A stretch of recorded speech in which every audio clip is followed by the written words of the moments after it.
Portugal has used not one but two tactics at the Euro 2024, and both were efficient for them. Okay, maybe not so much against Czechia. Portugal topped their group, but mainly due to the late goal against Czechia and the result they obtained against Turkey. However, Portugal's game improved match after match. Against France though, they have played the best game in the tournament, in my opinion, and Vitinha seemed to be the heartbeat of the team, linking the defense and the attack. Let's not overlook the fact that two extraordinary players may have ended their stories with the Euro tournament, Cristiano Ronaldo and Pepe. Cristiano Ronaldo has been more static than I used to see him play for Portugal, but let's be fair, whether he likes it or not, age takes a toll. But what he did great for Portugal and helped his team was drawing opponents onto him, and often two of them, which created spaces for his teammates to exploit. And Pepe, honestly, no words. He defended very well at times, giving confidence to his teammates, which encouraged a more expansive play from Ruben Dias. I used to think that Roberto Martinez was not a great tactician when he was managing Belgium, and I used to say that the players he had at his disposal helped him. I stand corrected. Roberto Martinez showed, at least to me, that he has tactical principles he encourages his team to follow, and that he understands his team's strengths and weaknesses and uses them to his team's advantage. In the 4-2-3-1 tactic, the goalkeeper is a sweeper keeper. Diogo Costa was not needed as a passing option during open play, so the duty assigned to him is the defend one. The back four is made of two wingbacks on attack duty and two ball-playing defenders. The wingbacks play a crucial role in this formation, as both Nuno Mendes and João Cancelo dribbled on their flanks, adding extra players in Portugal's attacks. I would assign a stopper duty to Ruben Dias, mainly because when he was in possession, he went up the pitch, helping the passing game. I know the duty does not require him to do so, but taking more risks may help him play in this way. A defensive midfielder on defend duty and a roaming playmaker as the two defensive midfielders. João Palhinha had a crucial role of holding the back line together with Pepe, especially in the game against France. This provided his line teammate and the wingbacks the opportunity to move freely, overloading their opponent's final third. Vitinha was the team's heartbeat, as I mentioned. He truly was the link between defense and attack, and this was more noticeable in the game against France. Advanced playmaker is the role assigned to Bernardo Silva, on support duty. He was a false winger, occupying the flank only to drag the opposing fullback onto him. An attacking midfielder role on support duty assigned to Bruno Fernandes.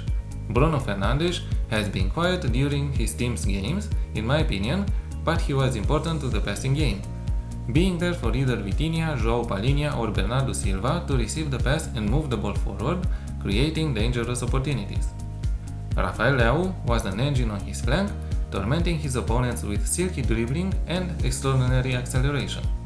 An inverted winger on attack duty was assigned to him, as his starting position was on the flank, but he always looked to dribble inside, cutting in the opposition's box with the ball, and then either cross for one of his teammates or shooting himself. His movement also provided Nuno Mendes the opportunity to overlap often. And for Cristiano Ronaldo, I chose a deep line forward on attack duty, even though a target forward role seems more suitable for him. But in Football Manager 2024, the target forward role does not seem to play too well in my opinion. His mentality, positive.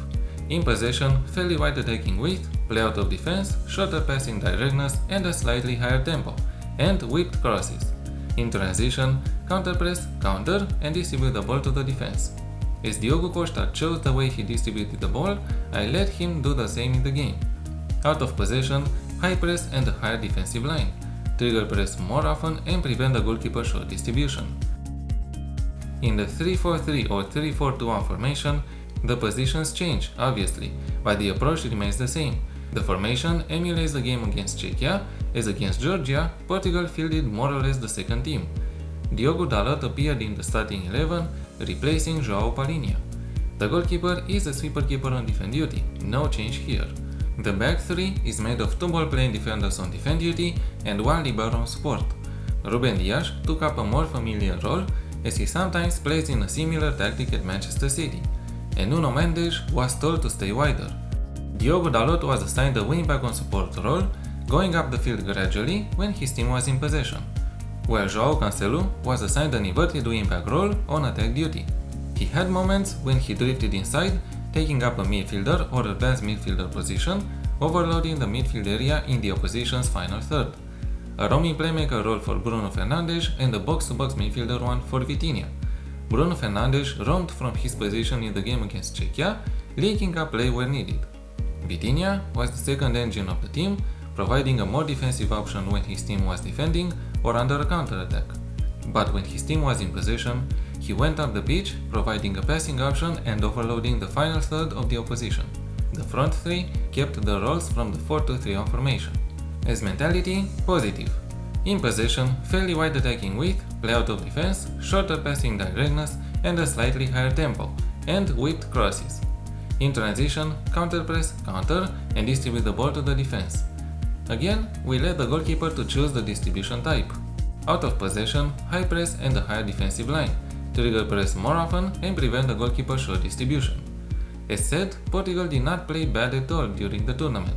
They did start quite underwhelming against Czechia, but to me, they seemed like they upped their game gradually. It was an upset on their part against France, and it means an end of an era, but I'm glad they held their heads high.